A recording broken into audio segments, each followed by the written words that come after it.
Todos estos días he recibido llamadas de amigos diferentes, algunos pastores, para preguntarme qué creo de la guerra de Ucrania y de Rusia. Y les corrijo primero que no es una guerra, que es una invasión injusta, pero, ok. Entonces les digo que no quiero estar opinando sobre eso, puesto que Rusia y Ucrania son hermanos, son todos nacidos de un mismo padre y yo no quiero meterme en guerras de hermanos. Yo invito a los amigos, hermanos, que investiguen bien la historia de esos países y se darán cuenta de que Rusia fue creada, o sea, fue formada en el año 882 después de Cristo, que es donde está Ucrania hoy, y en el año 1147 entonces se fundó Moscú, que es donde está hoy Rusia. De modo que ya Ucrania tenía 265 años existiendo cuando se fundó Rusia. Pero no quiero entrar en esos detalles porque nada de eso es mi problema, señores. Tenemos otras cosas que ver detrás de todo esto. Veo ahí llamando a la paz, llamando a la unidad, haciendo vigilias, haciendo ayunos por la paz del mundo y para que Dios pare la guerra. Yo no entiendo qué es lo que está pasando, este protagonismo de la gente, de estar metiéndose en cosas que no conoce y que no maneja. Porque mire, ore usted o no ore, eso va a durar hasta que tenga que durar. Ore usted o no ore, eso va a ocurrir. Ore usted o no ore, el Señor va a ayudar a proteger y a bendecir a los hermanos que están ahí. Entonces mejor pensemos en lo que dice la Escritura, que en lugar de decirle al hermano que Dios te bendiga, vayas en paz, que le demos para el camino. En lugar de estar orando por la paz de esa gente y para que se acabe la guerra, pues vamos a procurar esos lugares que han dispuesto para alimentos, ropa y toda esa gente y mandemos esas cosas y pidamos al Señor que ayude a nuestros hermanos de salir bien de esta hora mala y terrible. Pero, bueno, quiero referirme a lo que dice Lucas y lo que dice Marcos con relación a un episodio importante. Dice que un día Jesús, después que hizo una serie de milagros, regresó a su casa a Capernaum. Cuando venían de camino, los discípulos venían discutiendo sobre cuál sería el mayor entre ellos. Cuando ya están en la casa, el Señor les pregunta que qué discusión es esa que tienen. Y nadie les responde. Pero él toma a un niño, le presenta al niño, lo toma en sus brazos y dice que cualquiera que reciba a ese niño, a él lo recibe. Y que cualquiera que lo reciba a él, entonces recibe al que le envió. Perfecto. Pero ellos no decían nada. Luego Juan, haciendo uso de la irresponsabilidad de la mayoría de los seres humanos, que no les gusta arrepentirse. A los humanos no nos gusta retractarnos, a los humanos no nos gusta arrepentirnos, sino que cuando nos enfrascamos en una discusión, en una lucha estéril, cuando somos vencidos, lo que hacemos es que inmediatamente abrimos fuego e iniciamos otra guerra y no pedimos perdón. ¿Qué fue lo que hizo Juan? En lugar de decir perdónanos, nos equivocamos, sí, estamos aprendiendo. No. Juan lo que hizo fue simplemente poner otro tema. Y el otro tema fue: mira, Señor, nos encontramos por ahí con un hombre que echa fuera demonio en tu nombre y se lo impedimos. ¿Por qué no andaba con nosotros? Y Jesús dijo: dejadlo y no se lo impidáis, porque el que no es contra nosotros, por nosotros es. Señores, vamos a ver esto, Juan le dice a Jesús que ellos le prohibieron a ese hombre hablar en el nombre de Jesús porque él no andaba con ellos. Caramba. Evangélicos, católicos, adventistas, testigos de Jehová, todas las sectas y religiones del mundo hacen lo mismo. Ese no puede hablar porque ese no es de nosotros. Ese no tiene autoridad para hablar porque ese no es de nosotros. Ese no puede enseñar porque ese no cree como nosotros. Olvidando que el Señor Jesús le dijo a sus discípulos: por ahí tengo otras ovejas que no son de este redil. Y no solamente eso, sino que el Señor advirtió desde antaño que llamaría pueblo suyo al que no lo era. Y más todavía, amados, la Escritura dice que el Señor tomó sus 2 callados. A ese que le puso, a uno le puso por nombre ataduras y a otro le puso por nombre gracia. Y que cogió sus dos callados, dice, y los quebró. ¿Para qué? Para romper el pacto que había hecho con todos los pueblos y hacer de todos un solo pueblo. Pero solamente el Señor tiene facultades para decir quién es pueblo suyo o no lo es, o quién es hijo suyo o no lo es. No hay ningún hombre en esta tierra que haya recibido la autoridad, la potestad dada de Dios para determinar quién es de Dios y quién no lo es. ¿Acaso olvidamos lo que pasó con el hermano aquel mayor del hijo pródigo?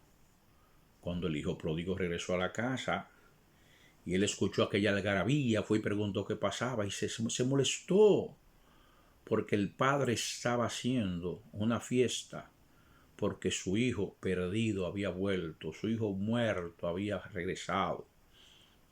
Y se sentía mal y se quejó. Tú nunca has matado un becerro para mí, tú nunca has hecho una fiesta para mí. Pero si tú estás aquí conmigo y todos mis bienes son tuyos, le dijo el padre al muchacho.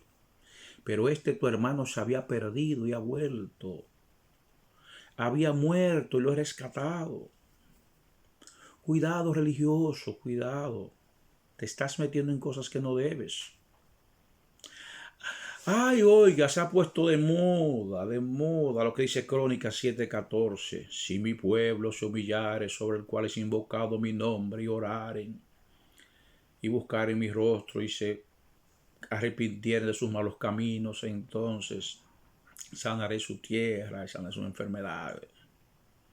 Señores, por favor, eso es una cosa que se le dijo a Israel, y es un asunto en tiempo de la ley. El Señor no nos pone condiciones. En el tiempo de la ley había condiciones.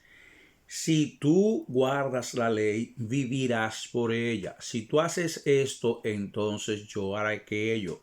Si tú te sometes, entonces yo destruiré a tus enemigos. Si tú haces aquello, entonces yo destruiré tus plagas. Eso cuando la ley, pero con el Señor Jesús no es así. Todo es por gracia. Lo que está pasando en Ucrania no es porque los ucranianos sean pecadores o hijos del diablo. Lo que está pasando ahí no es porque fulano o fulana estén en pecado, no estén en pecado, porque no se hayan humillado, no, porque ahí hay pueblo. Lo que está pasando ahí es fruto de las profecías que dicen que se levantará nación contra nación, reino contra reino, que el hermano se levantará contra el hermano y que el padre se levantará con el hijo, que el hijo se levantará contra el padre. Y habla de las plagas y de las guerras, de los dolores de guerra. Y todo eso es lo que está aconteciendo, señores. Pero Santiago, el hermano de Jesús, no está diciéndonos a nosotros que las guerras vienen porque un pueblo está en pecado, no, sino que dice que las guerras vienen de nuestras pasiones, de nuestras insatisfacciones. Porque nosotros tenemos en la mente un montón de loqueras y de estupideces, de cosas que queremos que sean como se nos antoja, y al no ocurrir, nos frustramos y entonces sentimos deseo de destruirlo todo. Lo que está aconteciendo en el mundo hoy es que los hombres están jugando a ser dioses. Han cambiado los tiempos, ahora está nevando en lugares que nunca nevó y está haciendo calor en lugares que nunca hizo calor. Se están secando los ríos en muchos lugares y en lugares donde nunca corrió agua o hace cientos o miles de años que nunca se veía un arroyo, ahora hay agua ahí. Cayendo nieve, señores, en el desierto. Cayendo nieve en el desierto. Si está cayendo nieve en el desierto y eso se está hidratando y con el viento el polvo va a llegar por ahí y las semillas van a salir volando con el polvo y las aves van a llegar ahí. Entonces de repente en cualquier momento habrá un vergel en el desierto y lugares que hoy están cubiertos de vegetación los veremos totalmente secos y lugares donde hay mares y ríos los veremos secos. ¿Por qué? Porque el hombre está jugando a ser Dios y están cambiando los tiempos. Señores, dejen de estar opinando, dejen de estar maldiciendo. O sea, maldecir es decir cosas malas, cosas feas, es desechando a las personas. Dejen las maldicencias. Lo que está ocurriendo en Ucrania no es porque el pueblo ucraniano sea enemigo de Dios o se haya apartado de Dios, ni siquiera porque los rusos sean malos, sino porque hay una serie de hombres en el mundo que se creen mesías, que se creen semidioses y entienden que tienen que manejar las cosas a su modo y antojo. Entonces a usted que es creyente, quiero darle un consejo. No sea como Juan. Esos 2 errores graves, no 2, 3 cometió en el mismo acto. Primero quería que Jesús lo pusieran a él y su hermano como los principales. Quería que le diera, oye, ellos se acercaron del Señor Jesús pidiéndole puestos principales a ellos, para ellos dos. Cuando Pedro venía siguiéndole, cuando estaba con Pedro y con Juan, se ve que había problemas. Se ve que había problemas. Es más, se ve que había una división tan grande entre los apóstoles, los seguidores de Jesús, que observe que este hecho del que estamos hablando solamente lo nombran Marcos y Lucas, 2 seguidores de Jesús. Mateo y Juan, que estaban ahí, no hablan de eso. O sea, hablan de eso Marcos y Lucas, que son discípulos de Pablo, que aparecen muchísimo tiempo después. Destacan esto que hizo Juan. Entonces, después que van discutiendo sobre cuál es el mayor y el Señor los corrige, no. Él no pide perdón al Señor ni a sus hermanos, ni se reconcilia con sus hermanos, sino que lo que hace es que le pone un tema nuevo. Por ahí nos encontramos un hombre que echaba demonios fuera en tu nombre y se lo prohibimos porque no estaba con nosotros. O sea, nosotros se lo prohibimos porque Él no estaba con nosotros. Pero ocurre que el Señor y el Salvador es Jesús y no se lo prohibió. Y Él estaba hablando en el nombre del Señor. Dijo, dejadlo y no se lo impidáis, porque el que no es contra nosotros, por nosotros es. Y quiero añadir quiero añadir algo que ahí me encanta, y es cuando el Señor más adelante, en el capítulo 11 de Lucas, va a decir que el que conmigo no recoge, desparrama, dice el Señor. El que conmigo no recoge, desparrama. ¿Qué ocurre, señores? Estaban los apóstoles recogiendo el rebaño. Estaban los apóstoles reuniendo las ovejas perdidas de Israel. Estaban los apóstoles atrayendo a las personas y abrevándolas y cuidándolas y llevándolas al aprisco, como debe ser un verdadero y buen pastor. No, estaban desparramando. estaban dividiendo, estaban dispersando y estaban haciendo pequeños núcleos. Lo que hace la iglesia de hoy. Desparramar, dividir. Este no es de los nuestros, este no puede hablar.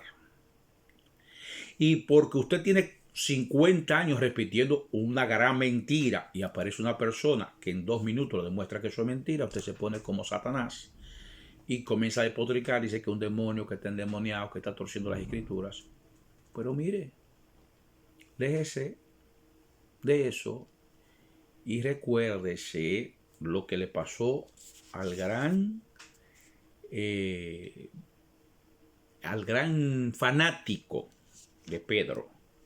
Cuando Pedro fue donde Cornelio, eso es lapidario. Cuando Pedro le dice a ellos que el Señor le enseñó que no llame común o inmundo a ningún hombre. Que el Señor le enseñó a él que no le llame común o inmundo a ningún hombre. Y oiga lo que dice el capítulo 10 de Hechos en su versículo 34. Entonces Pedro, abriendo la boca, dijo: en verdad comprendo que Dios no hace acepción de personas, sino que en toda nación se agrada del que le teme y hace justicia. Pedro, un fanático terrible, que entendía que los que no eran judíos eran un desecho y que no podían recibir el Espíritu Santo y no podían ser ministros, no podían hacer absolutamente nada, dice: en verdad comprendo que Dios no hace acepción de personas, sino que en toda nación, también en Ucrania, también en Rusia, también en el Vaticano, también en Italia, también en España, también en Haití, también en Mongolia, en toda nación sagrada del que le teme y hace justicia. Dios envió mensaje a los hijos de Israel anunciando el evangelio de la paz por medio de Jesucristo. Esto es Señor de todos.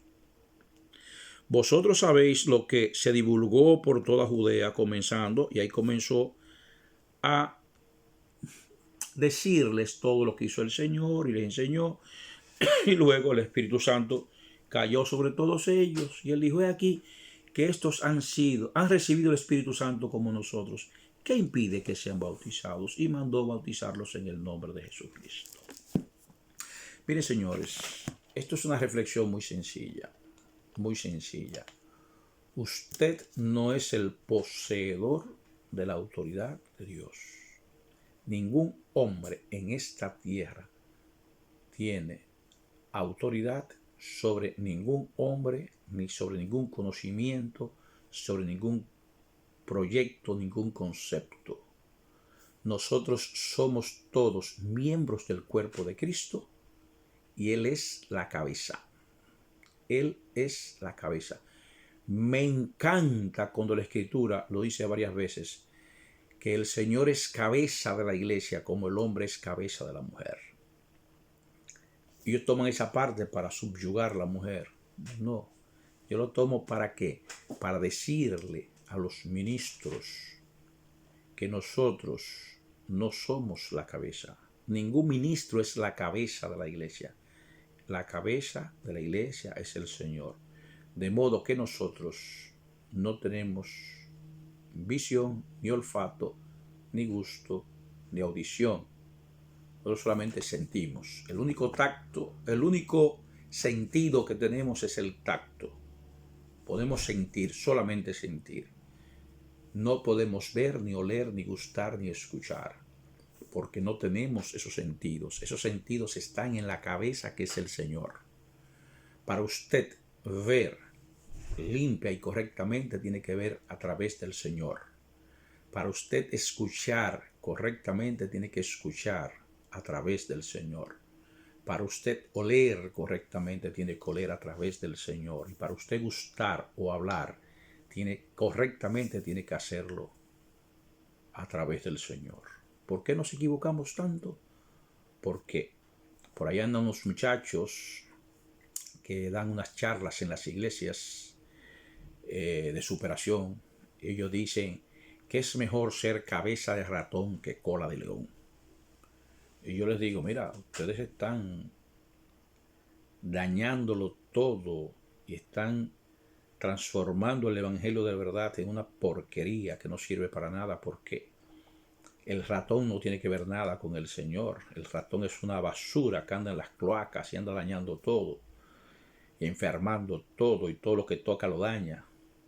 Pero el Señor es el león de la tribu de Judá.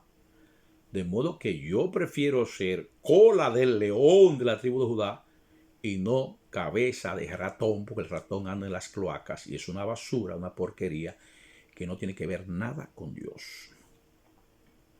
Vamos a ver, señores, yo se los aconsejo a ver si conocemos al Señor y nos conocemos a nosotros mismos y nos despojamos de toda esta arrogancia, prepotencia y toda esta maldad que tenemos, para ver si alcanzamos misericordia, y el Señor entonces nos conduce por el buen camino, nos lleva a puerto seguro. Que Dios nos bendiga, hermanos, que Dios nos cuide mucho, que nos proteja. Y oiga, se lo repito, por mucho que usted ore o no ore, que pida o no pida, las cosas van a ocurrir indefectiblemente. Y ya que va a orar, aprenda a orar. Orar es hablar. Si usted va a hablar con Dios, recuerde que cuando usted habla con alguien, hay un emisor y un receptor. Usted tiene que hablar con una persona que lo escucha, luego usted escucha a esa persona. Pero usted no ha aprendido a hablar con el Señor. Usted se tira de rodillas, dice mucha caballa, mucha caballa, mucha caballa, mucha caballa, sin pensarlo, se para y no da ese momento de reflexión a ver si el Señor le responde y entonces usted escucharlo. Dios nos bendiga.